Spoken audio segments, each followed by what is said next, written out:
लोकसभा निर्वाचन 2024 के लिए निर्वाचन आयोग ने जो तारीखें हैं उनकी घोषणा कर दी है। रीवा संसदीय क्षेत्र के लिए जो तारीख तय हुई है वो दूसरे फेज की है।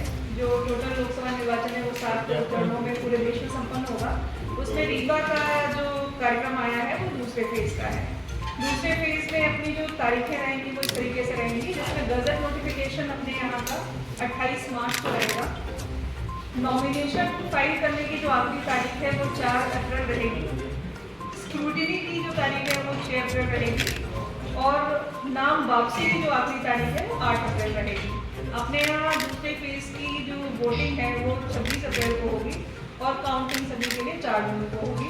6 जून से पहले इलेक्शन की पूरी प्रक्रिया संपन्न कर ली जाएगी। अपने यहाँ जो रीवा संसदीय क्षेत्र है वो रीवा जिला और नौगढ़ जिले की 8 असेंबली कॉन्स्टिट्यूंसीज इसमें आती हैं और दोनों जिलों की सभी जो विधानसभा सीट्स हैं वो एक अपनी संसदीय सीट में आती है रीवा में। तो इसमें जो कुल मतदाता है अपने यहाँ वो 18,50,000 हैं, जो भी हाल ही में अपना पब्लिकेशन हुआ था वोटर लिस्ट का।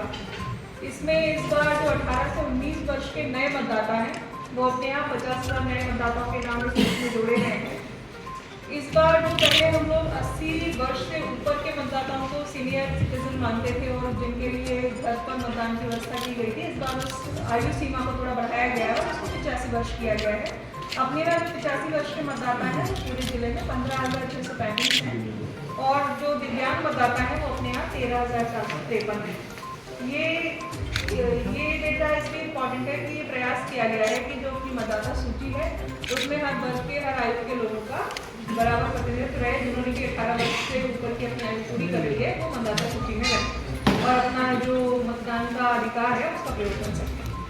अपनी इस बार की जो मतदाता सूची है विधानसभा निर्वाचन से लेकर के लोकसभा निर्वाचन तक, इसमें एक अच्छी चीज़ और एक पॉजिटिव साइन ये है कि अपने यहाँ जो 1000 पुरुषों पे महिला मतदाताओं की संख्या विधानसभा निर्वाचन से पहले 888 थी को लगातार बढ़कर के 915 हो गई है। आज की तारीख में 915 है।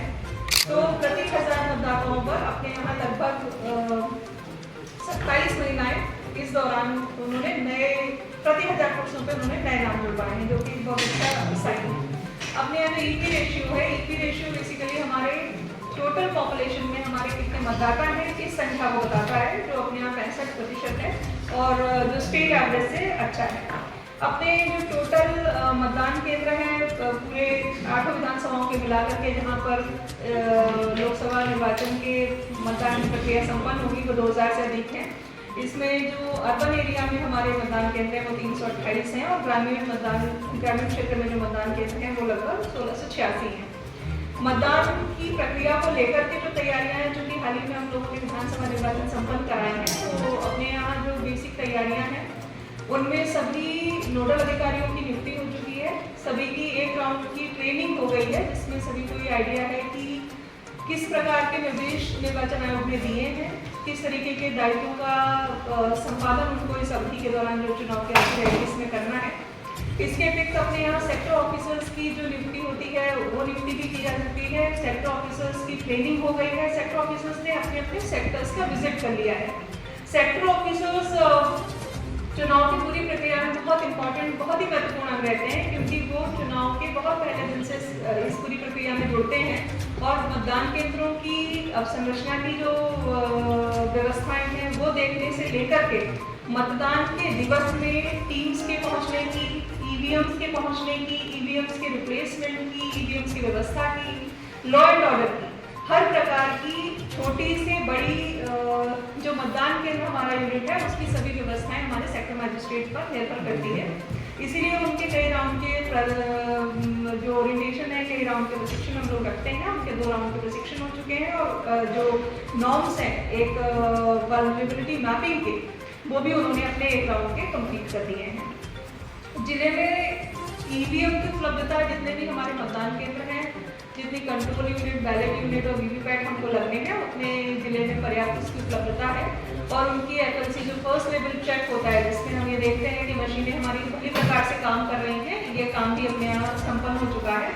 और उसमें कई सारे जो आज राजनीतिक दलों के प्रतिनिधि यहाँ बैठे हुए हैं, उनके कई सारे रिप्रेजेंटेटिव्स ने उस प्रक्रिया में भाग भी लिया है। नेक्स्ट जो पॉइंट है कि लॉ एंड ऑर्डर और एमसीसी का सही तरीके से मॉडल कोड ऑफ कंडक्ट सही तरीके से लगा है, उसका कहीं उल्लंघन हो, ये एक बहुत महत्वपूर्ण प्रक्रिया है इस पूरी चुनाव की प्रक्रिया का। तो उसको लेकर के जो तैयारियां हैं आज से ही, क्योंकि जैसे ही इलेक्शन अनाउंस हुए हैं, अपने यहाँ संपत्ति विरूपण के दस्ते नगर निगम सीमा क्षेत्र में, सभी नगरीय निकायों में, सभी ग्राम पंचायतों और जनपद पंचायतों में ये प्रक्रिया अपने यहाँ सभी जगह शुरू हो गई है।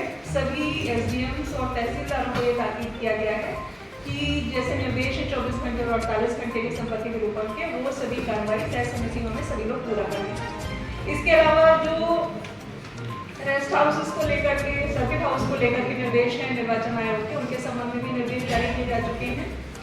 जितने भी अपने ऑफिस के कर्मचारी हैं, सभी जो ऑफिसेज हैं कि मॉडल कोड ऑफ कंडक्ट में उनके डूज और डोंट्स क्या है, उनको कौन से काम करने हैं और कौन से नहीं करने हैं, इसके भी निर्देश जारी हो चुके हैं। धारा 144 का जो आदेश होता है जिसमें मॉडल कोड ऑफ कंडक्ट के इम्पोर्टेंट जो पॉइंट है वो सभी समेकित करते हुए धारा 144 भी आज से उसके भी आदेश हो चुके हैं, वो भी लागू कर दी गई है। इसके अलावा चुनाव निष्पक्ष हो, फेयर हो, इसकी 2-3 तैयारियां हैं जिनको लेकर के हम लोगों ने लॉ एंड ऑर्डर की दृष्टि से जो तैयारियां करनी थी वो भी लगातार टीम उसमें काम कर रही है। चाहे वो बाउंड ओवर ऐसे लोगों का चिन्हांकन किया गया है जो मतदान के दौरान या मतदान की किसी भी प्रक्रिया के दौरान किसी प्रकार की अप्रिय स्थिति बनाने की कोशिश कर सकते हैं, ऐसे लोगों का चिन्हांकन करके उनको बाउंड ओवर करने की कार्रवाई की जा रही है। जो ऐसे आदतन अपराधी हैं उनका भी चिन्हांकन किया गया है, ऐसे लोगों को जिला बदल भी किया जा रहा है। क्योंकि अपने यहाँ अभी विधानसभा निर्वाचन कंप्लीट हुआ है, तो चूंकि ये 6 महीने के आदेश रहते हैं, तो अभी बहुत सारे आदेश जो विधानसभा निर्वाचन के समय जिला बदल हुए थे वो आदेश अभी भी प्रभावी रहेंगे, उनकी तारीखें उनकी समय सीमा भी बढ़ाई जाएगी। तो इस तरीके से अपनी जो वोटर लिस्ट है वो फ्लॉलेस है। वोटर लिस्ट में उन्हीं लोगों के नाम रहे जो रीवा जिले के वोटर्स हैं, कोई भी ऐसे व्यक्ति का नाम ना रहे, कोई लिमिटेड व्यक्ति का नाम ना रहे, कोई मृत व्यक्ति का नाम रहे ना रहे। ये सभी तैयारियां हम लोगों ने वोटर लिस्ट को लेकर के की हैं। मतदान केंद्रों की जो सामान्य व्यवस्थाएं हैं, चाहे वो फर्नीचर को लेकर के है, रैम्प हो, पानी हो या फिर बिजली की व्यवस्था हो।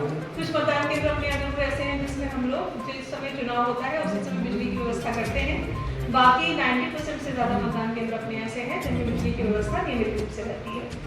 तो वोटर लिस्ट तैयार है, ईवीएम की तैयारियां पूरी हो गई हैं, मतदान केंद्र तैयार है, एमसीसी और लॉ एंड ऑर्डर की तैयारियां भी लगभग पूरी हैं। तो इस तरीके से निर्वाचन जो संसदीय सीट रीवा के लिए निर्वाचन की तैयारियां हैं वो जैसे निर्वाचन आयोग के निर्देश हैं उनके पैटर्न में हम लोगों ने अपनी तैयारियां कंप्लीट कर ली है। एसपी साहब लॉ एंड ऑर्डर के कुछ और पॉइंट ऐड करना चाहेंगे।